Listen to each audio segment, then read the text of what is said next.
Hey everybody, it's Cauliflower Man here, and I'm bringing you guys another video on cryptocurrencies. This one again is going to be controversial. Probably will have more dislikes than likes. I don't really give a shit. One thing that I want all you guys to know is, like, I'm not making these videos to get as many subs as I could. If I did, I would just do the same thing that all the other fags who make cryptocurrency YouTube videos do, and I would never say anything bad about a coin, but that's not my style. One thing that I absolutely hate about other cryptocurrency YouTubers is they say that they're unbiased and they try and give you objective information.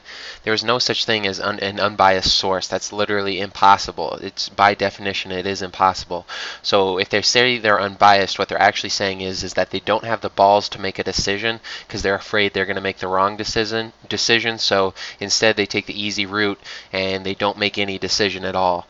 So anyone who says they're an unbiased or objective cryptocurrency reviewer, if they're trying to say like they don't push one way or the other with any coin, that just means that they have no balls, that they're a pussy. Okay, one thing that you will figure out if you watch my channel for long is, I'm not a pussy. I will call people out. I have no problem in, not necessarily insulting people, but like if a coin's bad, I'm going to say it, and I'm not going to sugarcoat it for anybody, because the reason why I do this is because markets don't give a shit about your opinions, okay? I know we're living in this real gay modern world where everyone's like, oh, you got to be careful of people's feelings. Nobody gives a shit about your feelings. That's a lesson I learned when I was young. Nobody gives a shit about your feelings, and the sooner you figure that out, the better it'll be for you. So I don't give a shit about your feelings. You want to cry and complain in my comments about how you don't like my videos, I don't give a shit. Go take that shit somewhere else. This is a channel for men. If you don't have a pair of testicles swinging between your legs, you should get the hell out of the cryptocurrency community, because you're gonna get rocked. And I'm not saying like you have to be a male. That's not what I'm saying. I'm saying you need balls of steel in this game. Otherwise, you should just get the hell out, because you're not gonna make it. But anyways, what I want to talk about in this video, and the reason why it's going to be controversial, is I want to talk about why Bitcoin will fail. And I'm saying will as in, like, I'm betting my life on it. It will fail. Now, technically speaking, these problems I'm going to talk about can be fixed, but if you look at the fourth point here, the supply limit of 21 million coins, I don't think that's ever going to get fixed, because the big issue with the supply limit of 21 million coins, like, that is integral to what Bitcoin is, and that, like, everybody thinks that's a benefit, and anyone who owns it, like, I own Bitcoin, so the fact that it has a supply limit of 21 million, that's really good for me. It's terrible for everybody else, but it's really good for me. But that supply limit of 21 million is really going to crush this coin, and a lot of these other points that I'm going to talk about will incorporate that supply limit. The first point I'm going to talk about are the Bitcoin fees, and they're going to keep rising. A lot of people will say when Bitcoin Lightning comes out, it'll lower the transaction fees, and it will per transaction fee. That is true, so that's a great thing about it.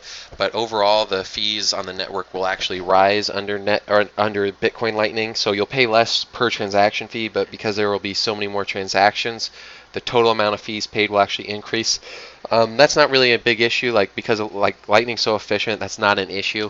Where it becomes an issue is the fact that there's only 21 million Bitcoin, so it's going to cause like, if there's only 21 million Bitcoin, when the Bitcoins stop being created, stop being mined, the only things that miners will get paid with are transaction fees. So that creates a perverse incentive where you have to have high transaction fees or you don't have any security on the network. And if you have high transaction fees, though, then nobody's going to want to use the network. So it's a bit of a catch-22 that Bitcoin has cornered itself into. Again, I don't think these problems are really going to come up for like 20 to 50 years. Like, it's going to be a long time. Some of you might be dead before it happens. So this isn't like, oh, sell your Bitcoin right now. It's, here in 20 to 50 years, Bitcoin might be in trouble. It really might be. So again, you might be dead by the time that happens. So is it like something you need to focus all your energy on right now? No, not at all, but it is a big issue. The second point is that it's got a poor development team and no founders reward. Bitcoin's open source, and there's not really a huge problem with open source, but it's always better to have a profit incentive. So coins that have founders rewards, the developers have a reason to stay. Satoshi Nakamoto, everybody knows this, he's already left Bitcoin, and Bitcoin hasn't changed that much without him. The only thing that's really new that Bitcoin is, or that has been introduced into Bitcoin, is the Lightning Network, which still isn't out. But the development team on Bitcoin is really not that great, and again, I'll talk about that more in detail. The third point is the heavy centralization. This goes all around in Bitcoin. It's owned by a very few number of people. It's mined by a very few number of people. The mining question is really an issue because the miners basically control the governance of Bitcoin, and if there's less and less every year, then you're basically trusting Bitcoin with a very small group of people, and if they screw up, then the whole thing is finished. So the centralization is an issue. One thing that I hate when people talk about the mining centralization, it has nothing to do with ASICs whatsoever. It's completely due to the fact that there's 21 million coins. So even coins that are ASIC resistant aren't necessarily resistant to centralization, because it's just whoever then has the best ASICs or the best or the most access to computers, they'll end up being the sole miners of the coin. One thing that a lot of coins that make themselves ASIC resistant, one of the big issues with ASIC resistant coins is they're very good for botnets. So instead of coins going to ASIC or the owners of ASIC miners, you have coins going to criminals and hackers who own massive botnets. So again, ASIC, the problem isn't about ASICs for Bitcoin. The problem is that there's a supply limit of 21 million, which heavily centralizes the whole thing. And then again, this fourth point, this is the big point that ties everything together. There's a supply limit of 21 million. So this is terrible for business, and it also is terrible for the security of the coin. It's terrible for business just because however much Bitcoin increases it by in price every year, that is actually a monetary loss for the businesses. So if Bitcoin increases by 5% every year, like if Bitcoin is widespread and used as money, then every single business that exists will experience a 5% loss just because of the nature of the way Bitcoin is. And I'll talk about that in a little bit more detail as well. But the other problem with that is, again, the fact that with 21 million coins, once they're all mined, the security of the coin, you're either going to have high security and super high fees or low security and super low fees, and neither of those scenarios are good. So the supply limit of 21 million coins, that again, this is the linchpin of why Bitcoin will fail. It's a really terrible idea for a proof of work coin to cap the number of coins it has, because that kills the long-term longevity of the coin. And so when you hear proof of stake people or people who buy proof of stake coins talk about how proof of stake is the only type of blockchain verification that can last for the long term, it's sort of true, because you could have a proof of work coin that would last long term. It just has to remove the cap on the number of coins. And then this final point with Bitcoin is pseudonymity is not enough. This one's not a huge strike against Bitcoin because you can always add layers on top of it to make it more private. And the good news is that the government's kind of, they're kind of mentally retarded. So they have, like, even though Bitcoin's only pseudonymous, they don't really track it well just because they're really bad at what they do. But again, if the government's become super tyrannical, and if some intelligent people, like some intelligent and evil people, got into government, they could basically destroy Bitcoin because of its pseudonymity. But again, this is something that's something that will only probably happen in the way distant future, and the chances of it happening aren't necessarily that high. So again, keep that in mind when I go through all these points individually, because I'm going to make it sound like Bitcoin's a terrible investment probably to a lot of you, but that's not what I'm saying at all. All I'm saying is, will Bitcoin last 50 years? I don't think so, and here's why. So going through these individually, going back to those fees, the fees are at least $1 right now. Fees have been between $1 to $5 for like 2 years. That's retarded. Like, that's super retarded. Basically, the only reason why that's sort of allowed, or not necessarily allowed, but why that's working is because a lot of the times the only people who actually use or transact with Bitcoins, besides, people who use exchanges, and if you're using an exchange, they don't actually generally move your Bitcoin. They do everything off the blockchain. But if you're actually moving the Bitcoins yourself, like a large number of those people are people who are buying drugs, so they're not worried about paying a transaction fee to $1 to $5. Like, I don't have a problem with people using Bitcoin for that, if that's what they want to do, whatever. But you can't have a functioning currency with $1 to $5 fees. Now again, the development team knows the fixes, they know Lightning, but they're not really delivering. This has been an issue for like 2 years now. How on earth can you say that? Like, I mean, that's got to give you a lot of pause if it's taken 2 years for the development team to fix this issue. Now, obviously, the fix isn't all that simple, but it's just taken them forever. But then this final point here again, and this is the huge reason why the fees will kill Bitcoin, and this goes back to the supply limit of 21 million coins. When the block rewards die and there's only 21 million coins out, the fees have to skyrocket or there is no network security. For a proof of work coin, the security of the coin is literally represented by how many resources go towards the mining, and so you want to have that a decent high percentage. So like when Bitcoin first came out, like the amount of coins mined compared to the amount of coins in existence, it would have been, like 50% the first year, then drops to like 30%, then like 15. I don't know exactly how the math plays out, but it would just drop lower and lower and lower, and it's eventually going to drop to zero. Now that's obviously a huge problem, because if you have 0% of the network, or if 0% of the resources going towards the network are going towards its security, then why isn't somebody going to steal from it, And a lot of people will say, well, there's no incentive to steal from it. Well, any altcoin developer will have an incentive to steal from it. Any mining pool operator who's mining on a coin other than Bitcoin will have an incentive to perform a 51% attack if they can get their own coin to take Bitcoin's place. So again, like when Bitcoin has no block reward fees, it's either going to have high transaction fees and good security, or it's going to have terrible security and low transaction fees. Either of those scenarios is terrible, because you're either paying high transaction fees, which makes it unusable as a coin, it makes it unusable as a medium of exchange, or you have no security. So if it has no security, then it's still unusable as a medium of exchange.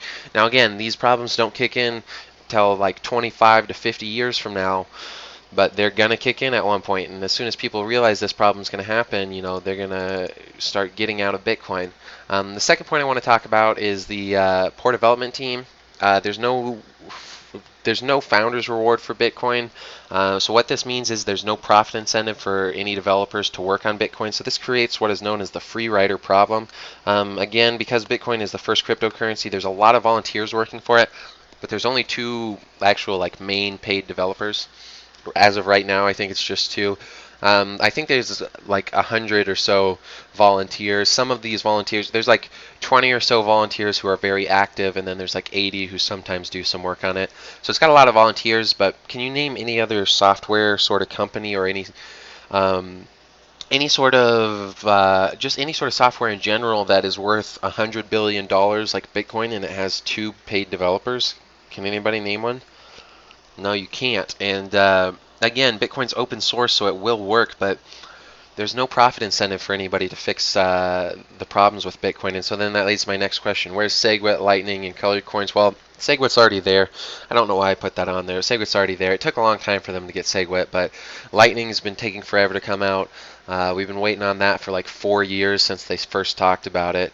I don't think any other type of software would take that long to come out with an update.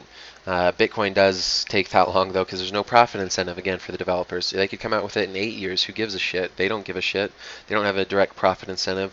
And then there's a bunch of other little things, different things that have been talked about over the years, things like colored coins, other different issues, or things that, like, a good development team could make these things happen. If you look at other development teams that have founders rewards and things like that, they're trying to do big things with their coin. It doesn't mean that these things always work, but they're at least trying. What is Bitcoin trying to do? Not much. It's trying to do Lightning, but that's about it. If you look at all the other things, like atomic swaps are being done on altcoins. Altcoins are actually adopting Lightning even quicker than Bitcoin. The Bitcoin developers, they're just not that great, and it's basically because there's no profit incentive for them. And that brings us to other issues, like with Lightning too. Again, why hasn't blockchain bloat been fixed? There's just no profit incentive for them to do it. So why do you expect them to do it if they don't directly profit off of doing it, The next point I want to talk about is that Bitcoin's heavily centralized. There's very few Bitcoin owners, and there's very few Bitcoin miners. The mining problem is a little bit more of an issue, because every year there are less and less miners, and because of the governance of Bitcoin, it's basically decided by the miners, so there's less and less people who are in charge of the governance of Bitcoin. And so if they fuck up, everyone's screwed. So that's a huge issue. The very few Bitcoin owners, that is another issue, because why would a newcomer look at Bitcoin and say, hey, why would they ever look at that and say that they should get into it? Whether you're a miner, whether you're an investor, it doesn't matter. It's always better. It's not always better, but if there is a coin that can compete with Bitcoin, it's better to get into the new coin rather than to use Bitcoin. So that's a really perverse incentive for Bitcoin, that it dissuades newcomers from entering the market. That's kind of retarded. You can't have a long-term currency if it dissuades newcomers from entering the market. So again, this one, it goes back to the supply limit of 21 million coins. If they just added like a 2% addition to, like, every year, if the mining reward would end up kicking out 2% of the total coin supply, that would completely fix this centralization problem. Like, a lot of people look at the centralization and they think it's ASICs. It's not. It's not ASICs. ASICs don't matter. ASICs don't centralize it. It's the supply limit of 21 million coins that centralizes it. And another thing about ASICs, like, if you don't use ASICs, then you use things that are best mined by hackers who have botnets. So it's a real interesting trade-off right there. So ASICs aren't the bad thing. It's the 21 million supply. It's the 21 million cap limit. That's what's going to kill Bitcoin. The next thing too is that there's very few people who use Bitcoin that understand it. You'll see that in the comments below after this video. People will be like, "You're an idiot. You don't understand Bitcoin." It's like, yeah, I do. I know the price is still going to rise, but it does have these weaknesses. And people who own Bitcoin, for the most part, don't even acknowledge that these weaknesses exist. That's not a good thing. And so why is this under the heavy centralization sort of topic? Well, there's a centralization of knowledge of Bitcoin. Very few people understand it. So that's not a good thing. Like, if you have a lot of people using something they don't understand, how can you expect it to turn out all that well?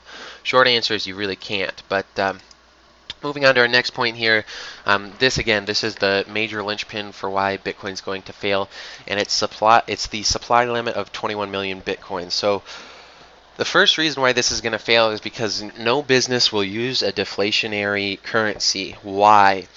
So when a business makes or profit, what happens with a business, the real simple way to describe a business is it buys unfinished products, turns them into finished products, and sells the finished products. Well, when you take an unfinished product and make it into a finished product, this takes time. And so the whole time that the business is working on creating this product, if there's only a limited supply of Bitcoin, the price of Bitcoin has to increase at the same rate as economic growth. So if you have economic growth of 4% in 1 year, then the price of Bitcoin has to rise by 4%. If the price of Bitcoin rises by 4%, every single business, every single one, experiences a 4% monetary loss, even though that, like, it doesn't relate to their real level of production. So they might be creating a real profit of 12%, but if Bitcoin increases in price by 4% a year, then they will only actually receive a profit of 8%. So it dissuades businesses from doing business, even when that business is profitable. So that's really stupid. So 21 million Bitcoins, it's not going to crush business, because if we had an economy running on Bitcoin, that's far superior to an economy running on fiat currencies. I'm not even going to argue against that. Fiat currencies are completely batshit retarded. But, if you have two currencies, one like Bitcoin that's always increasing at, the same rate that the economy grows at, and you have another currency that has a stable price, the businesses will always use the one with a stable price every single time. So if you can't attract businesses, your currency is never going to take off. And so, again, this problem only occurs if Bitcoin is used as money worldwide, but it will occur if Bitcoin is used as money worldwide. So that's a big issue with the 21 million cap limit on the total number of Bitcoins. And then the next issue with the 21 million cap limit is that bloat, transaction limits, and the security, they all play into this. Transaction fees, I guess I might have been a better way to put it, but they all work into a catch-22. So with 21 million Bitcoin, you only, transaction fees have to be high in order to have good security. But if you want people to use the coin, it has to have low transaction fees. But if it has low transaction fees, it has low security. And there's no way to get around this. Like, this is fundamentally hard-coded into Bitcoin. When there's only 21 million coins, the only fees that miners get paid are the transaction fees. And again, the resources that go towards mining, that's like the percentage of the resources that go towards mining is the percent of the total economy, the cryptocurrency economy, that is spent on security for it. So if you have low transaction fees with 21 million Bitcoin, all that means is you have low security. And so then somebody who starts up an altcoin and has a lot of mining power, they'll end up trying to do a 51% attack, because if they succeed, then they can kill Bitcoin, and then their coin can take the lead, and they can make massive profits off of it. So there's a catch-22 between the security and the transaction fees. The other issue is that newcomers are always fighting for a shrinking pie.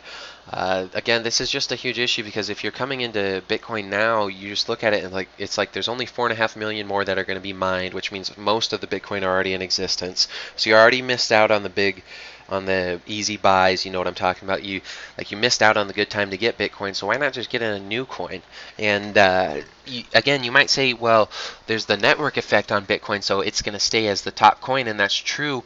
But if you're dissuading newcomers from buying your coin just by the way the coin has been created, that can't last long term. Why not have a coin that doesn't benefit first comers so much, and instead it benefits everybody evenly? A limited supply on a currency is a terrible, terrible idea. And again, this isn't an issue right now, but in 25 to 50 years, it's going to become a massive issue for Bitcoin. It's going to be like, hey, we only got 21 million coins, so we're either going to have high security and high fees, meaning no one will use the network because they won't want to pay the fees, or we're going to have low security and low fees, so people won't want to use the coin because they won't be sure that their coins are safe. So either way, people won't want to use the coin, and it's just it's a terrible thing to do to yourself. It's a terrible thing that Bitcoin is doing to itself. Next thing is the pseudonymity. Again, this one wasn't as big of an issue. Anyone can trace blockchain transactions, so that becomes a problem if you have a super tyrannical government. The government in the United States, it's tyrannical, but it's not super terrible. So, and they're kind of retarded too, so they can't even really trace the pseudonymous transactions of Bitcoin. Like all you have to do to really be private for Bitcoin is use a new wallet address every time, and they'll never really catch you. But anyways, again, yeah, other cryptocurrencies they offer better. Again, you can fix this on Bitcoin, so it's not a huge issue. But the real problem with pseudonymity is it's impossible for the rich to remain private, and that's a big issue because the rich want to keep their money. It's you don't want to broadcast how much money you have because then one, governments will try and come and steal it, but then two, private citizens will also try and come steal it. You can't really remain anonymous on Bitcoin. People know how much money you have with just a little bit of work, so that's really not a good thing. But again, if I go back and summarize all this, I do want to be clear that I think Bitcoin, it's the best cryptocurrency that exists right now, so its price is going to still keep going up, and I think the price will eventually hit $50,000, but eventually it will fail, and it's going to fail because the fees are going to keep rising, and the problem with that eventually is that with the 21 million cap, if you have high fees, you have high security, but if you have high fees, no one wants to use your currency because it's not worth it. But if you have low fees, people might want to use your currency because they don't have to pay much in fees, but how do they know that their coins aren't going to get stolen? So the fees are a big issue, and again, that goes right back into the supply limit of 21 million. The development team's not that good because there's no founder's reward. It's heavily centralized, and again, this mostly has to do with the supply limit of 21 million. And that supply limit of 21 million, it's just completely retarded. There's nothing good that comes out of it except for people who already own Bitcoin. So it's really good for me. It's really good for me. But for those of you who are new to cryptocurrencies, you get screwed over by this. So why deal with it? Why not just go to a different cryptocurrency that can do everything Bitcoin does, but it doesn't limit the supply to 21 million, so it actually is good for newcomers? Why would you buy a cryptocurrency where all the incentives are based on basically creating profit for the first comers and screwing over the newcomers? That makes no sense. If you're screwing over the newcomers, then you won't get newcomers, and you can't have a currency unless everybody's using it. So if you're screwing over the newcomers, it's really bad that Bitcoin does this. Again, this isn't an issue that's really going to come up for 25 to 50 years, but as soon as people realize it's an issue, then the markets react. And then everything's going to, go south. When will this happen? I don't know. Again, I think it'll be 25, 50 years. Who knows? But that final point, again, pseudonymity is not enough. You can fix that on Bitcoin, but the problem is other cryptocurrencies, you don't have to do any work to become private with it. So it's kind of better than Bitcoin. But anyways, that's my little I don't know if you'd call it a rant on Bitcoin, but that's my reasons why I think Bitcoin will fail. You can let me know in the comments why you disagree with me, because I know most people will disagree with me and they'll dislike this video. That's fine. I don't really care. But anyways, that's my own thoughts on this video. So if you like this video, stay tuned. There will be more coming out.